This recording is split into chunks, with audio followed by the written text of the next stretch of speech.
आज हम लॉ प्रेम प्रकाश पर आपको एक नई चीज़ दिखाने जा रहे हैं। ये है हिंडन रिवर के आसपास आप देखिए किस तरह का इकोसिस्टम डेवलप हुआ है और ये पुश्ते के पास में है, सेक्टर 143 नोएडा। तो आज मेरे साथ आनंद भैया जी हैं और बताएंगे रिवाइल्ड के बारे में। कैसा है आनंद भैया? ये पहले करीब 7, 8, 9, 10 साल पहले सैंडी सॉइल था सर। तो और हमारा रुझान हमेशा ऑर्गेनिक की तरफ था।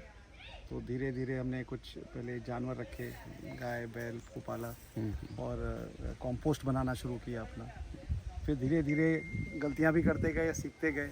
तितलियों की तरफ हमारा पूरा रुझान था कि तितलियों का इकोसिस्टम बनाना है जो हमारे सिस्टम से लुप्त हो गई हैं because of in the name of development हम हाईवेज और फ्लाईओवर्स, ग्रुप हाउसिंग और इनके ग्रासलैंड्स को, इनके पौधों को हम काटते ही जा रहे हैं। तो उनको वापस लाने के लिए उन्हीं के मतलब के पेड़ पौधे लगाने ज़रूरी हैं, जो सरकार कर भी रही है और हम लोग भी इन प्राइवेट लेवल पे कई सालों से कर रहा हूँ मैं ये। पर ऐसा लगता है कि भारतवर्ष का ये सबसे बड़ा तितली फार्म है, ये मेरा मानना है, क्योंकि मुझे मालूम नहीं है कोई और इस तरह का काम करता भी है।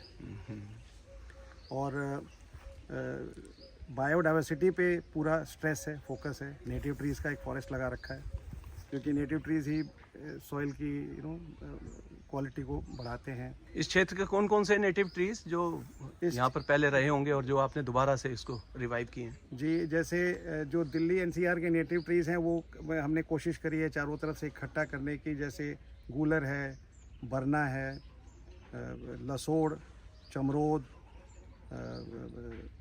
सहजन, इस तरह के तमाम सिरिस, इस तरह के करीब 44-45 स्पीशीज़ के प्लांट हमने यहाँ पे फॉरेस्ट में लगा रखे हैं।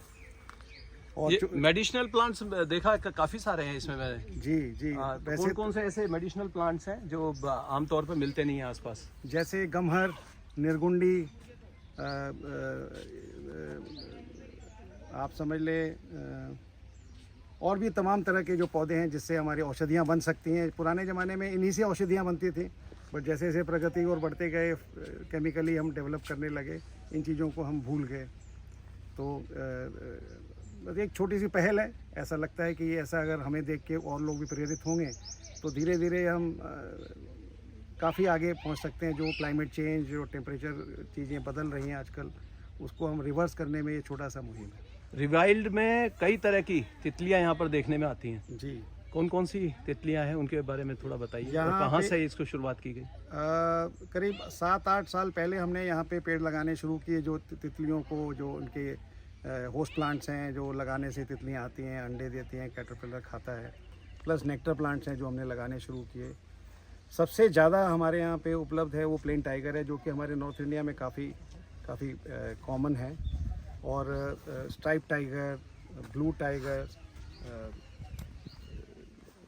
कॉमन रोज़ और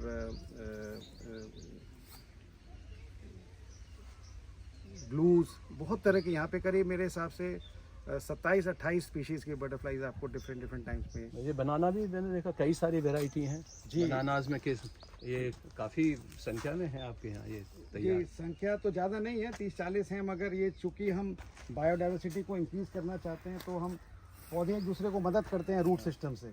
तो ये हमारा एक मुहिम है कि केला आम को हेल्प करेगा, पीछे निर्गुंडी है, पीछे मौसमी है, वो दिख रहे हैं निर्गुंडी के पौधे हैं जो औषधि बनाने के लिए काम आते हैं। और हमारे बटरफ्लाइज के लिए बहुत बड़ा एक नेक्टर है वो, इसीलिए हमारा लगा हुआ है।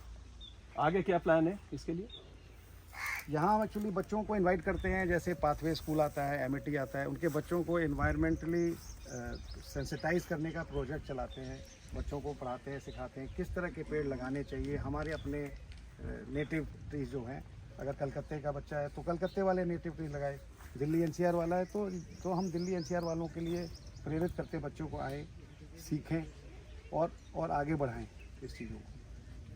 चलिए, तो आज के आपने देखा कि रिवाइल्ड के बारे में बड़ी नई बातें आपको पता चली हैं, और किसी को शायद ही पता होगा कि इतना बड़ा यहाँ तितली के लिए एक इकोसिस्टम डेवलप किया गया है। और तितलियाँ बड़ी संख्या में यहाँ पर अभी भी देखिए आसपास, हालांकि सुबह के टाइम अगर ज़्यादा अर्ली मॉर्निंग में आएंगे तो और ज़्यादा मिलती हैं। और यहाँ चारों तरफ तितलियाँ अपने अपने देखिए घूम रहे हैं, अपने इन्होंने पूरा इस तरह का अपने घर बनाए हैं और यहाँ आप देखेंगे कि शहद की मक्खियाँ भी, हनी बीज काफ़ी सारी हैं और उसके लिए नेक्टर यहाँ पर्याप्त मिलता है। तो यहाँ शहद का भी आसपास जो है अच्छा खासा प्रोडक्शन हो जाता है। तो यहाँ शहद के लिए भी क्या किस तरह का जी, हमने यहाँ पे चूँकि बटरफ्लाइज के लिए इतना नेक्टर है कि हमें किसी बॉटनिस्ट ने सलाह दी कि चूँकि नेक्टर अवेलेबल है तो हमें हनी बी बॉक्सेस लगाने चाहिए। तो हमने अभी एक छोटी सी पहल करी है, 35 बॉक्स लगाए हैं। बहुत ही ज़्यादा इंकरेजिंग रिज़ल्ट है क्योंकि ऑर्गेनिक है और हम क्योंकि हमारा पूरा फार्म ऑर्गेनिक है, पिछले 9 सालों से कोई भी केमिकल नहीं पड़ा। तो जो हनी बन रहा है वो बिल्कुल वाइल्ड फ्लोरल ऑर्गेनिक हनी बन रहा है।